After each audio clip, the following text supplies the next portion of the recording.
So guys, for today's video, turuan ko kung paano mag-avail ng Only Data. So, once mag-avail ka, kailangan mo ng GCash at saka itong application na to. Ayan, si Gumo PH. So, itong Gumo PH na ito is nasa Play Store. So, nandito, i-download nyo na lang. Punta kayo sa Play Store, then search nyo sa search engine.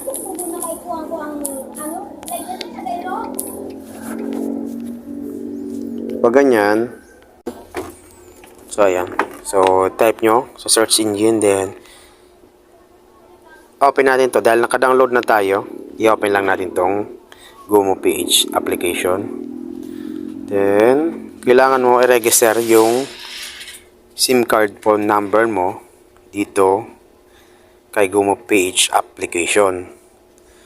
Gagawa ka ng account on password mo sa application to. Once na mag-register ka at saka mag-avail ka ng promo nila, mga promo, is dito mo sila i-avail sa application. So, ulitin ko, kailangan ng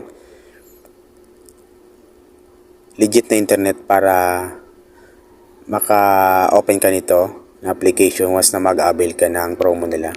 And then, yung promo po nila is every 15 days or quincenas.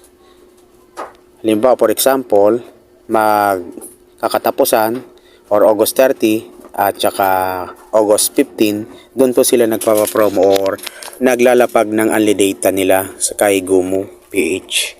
So, wala sila, siguro sa akin, sa aking observation is doon lang sila nagpapa-avail ng every cut-off or katapusan, quincenas katapusan.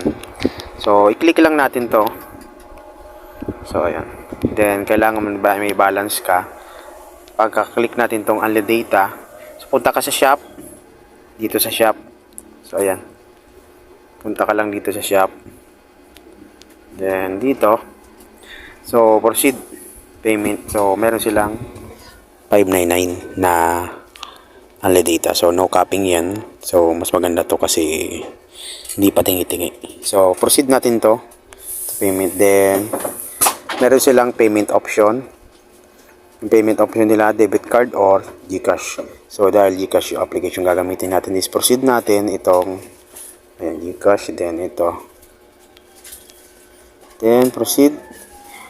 At saka, mapupunta tayo sa ating in-attach na GCash. So, hintay lang natin. So, ayan. So, next lang natin. Ayan. So, kailangan meron tayong balance para makapag-avail tayo. Then, may receive tayo na OTP code. One-time OTP code.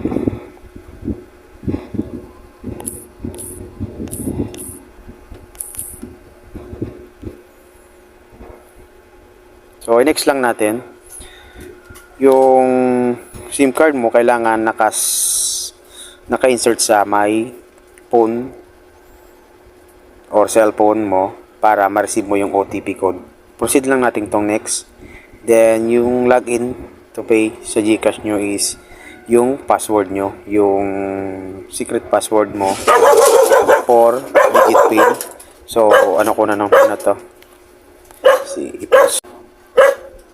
Then, pakalagay natin ng login natin sa GCash. Then, next natin to avail is kailangan natin mag-pay 599. Ayan. So, select lang natin to pay. So, ganun lang kadali. So, proceed. Click natin tong proceed. Proceed. Then, automatic yan. Pag yun. So, screenshot. Receipt. So, nandyan na.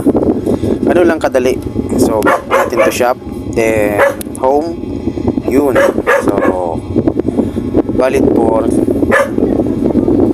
30 days. Yung nila. Ayan o. So, ayan. So, meron din silang call and text na promo. So, depende sa i-avail nyo. Punta lang kayo sa shop. Nandyan yung mga promo nila. Every 3rd quincenas, katapusan, dyan sila naglalapag ng Only Data. Ayan, meron naman kayo silang patingi-tingi. Ayan. So, ang pinakang much better is dito kayo sa Only Data para masulit nyo yung paggamit at saka want to sawa kayo. So ganito lang yung video natin, sana nagustuhan nyo, at kung nagustuhan yung video natin i-share, like po, share and share po din sa iba, at huwag mong kalimutan mag-subscribe sa ating YouTube channel para sa marami pang video tutorial na kagaya nito.